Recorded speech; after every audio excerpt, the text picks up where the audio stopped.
I was at January 6th. It was nothing like they portray on TV, the news, and all that. It's a big farce. So Can I introduce you to somebody? Pam. Pam. She was also at January 6th.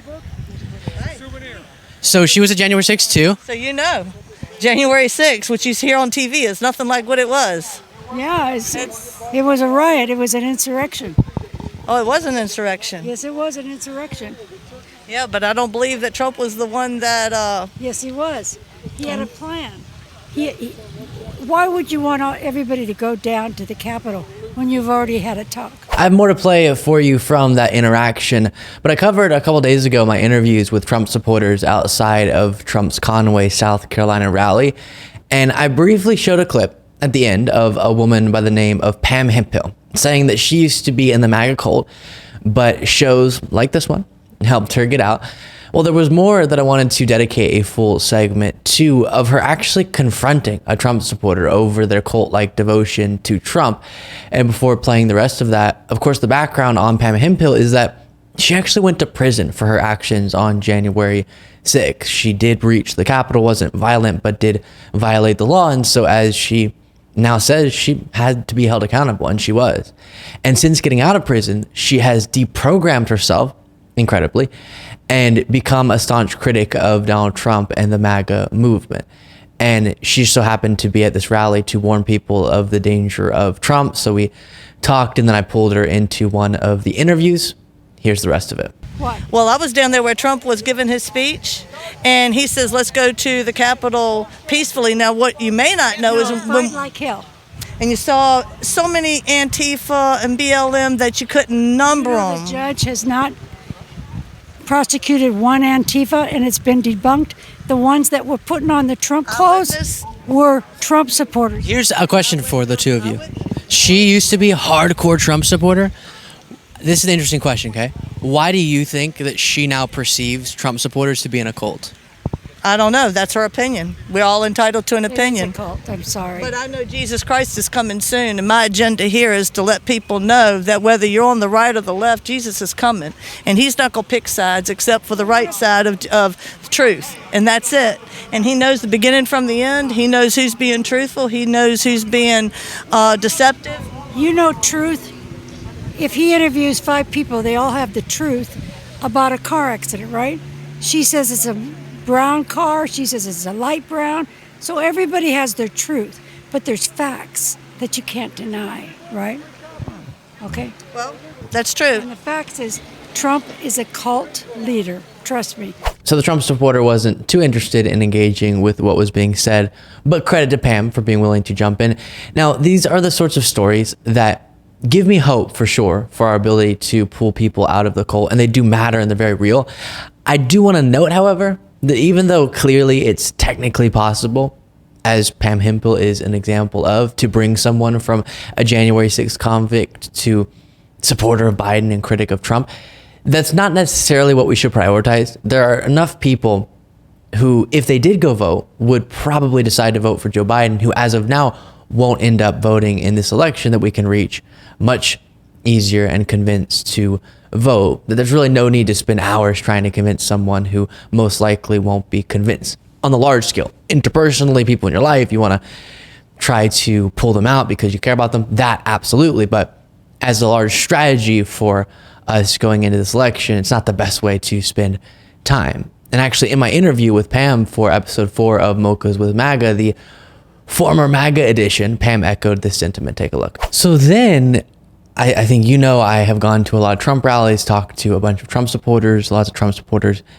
in my life as well. And I just have found it so difficult, even if I feel like I'm good at explaining the facts and explaining where they're being misled, to move someone on their beliefs and convince them that they're in a political cult. What ways have you found effective, if you have found any, in convincing other hardcore Trump supporters to come out of it?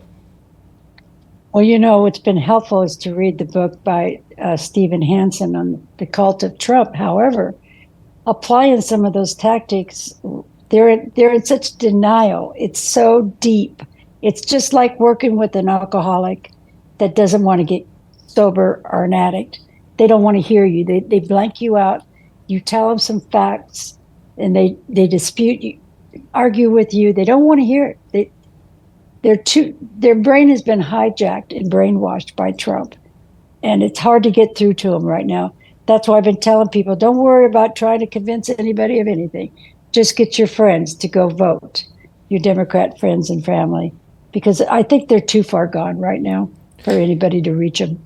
So even though in our personal lives, again, it's honorable to try to convince Trump supporters to leave the cult, which would probably improve their quality of life. So you want to get to people, you care about them, go for it. I'm constantly trying. On the large scale, as a general matter of strategy, we should prioritize spending the time convincing people to go vote who are reasonable enough to likely vote for the correct candidate, rather than trying to drag someone across the rather long bridge from one side to another. If you're trying to decide how you're going to use 1 hour of political advocacy, trying to convince that reasonable person to go vote and making sure they understand the stakes is probably an hour better spent than trying to convince somebody to no longer be in the Trump cult. But when you are having those conversations, of course, the big question for anyone who has been pulled out of the movement is how? What was the turning point? How did you go from, for someone like Pam, a January 6ther to realizing Trump's a threat to democracy, a cult leader, and speaking out aggressively against him? And I did ask Pam that question. Here was her answer. And was there a particular person or a few people who helped you in that realization? No, what happened, even when I got out of prison, I wasn't totally turned yet. I was having some doubts and questions. What I was actually trying to help a J6 defendant, Ryan Samsel. There was an article out by Gateway Pundit that he had lost his eye. And I thought, that's not okay. Even if I'm against J6ers, I'm going to find out. And I did. I found out that was a lie. He called the guard the N-word. They beat him up. He got a black eye, which wasn't good that the officers did that. It's just that it was a total lie. And when I went to them and told them what I'd found out, that his gift sending go went up to $80,000 after he put out that story, that it was a grift and he's using everybody, and it's not true. He didn't lose an eye. That did it for me. And then that's when they started the smear campaign against me.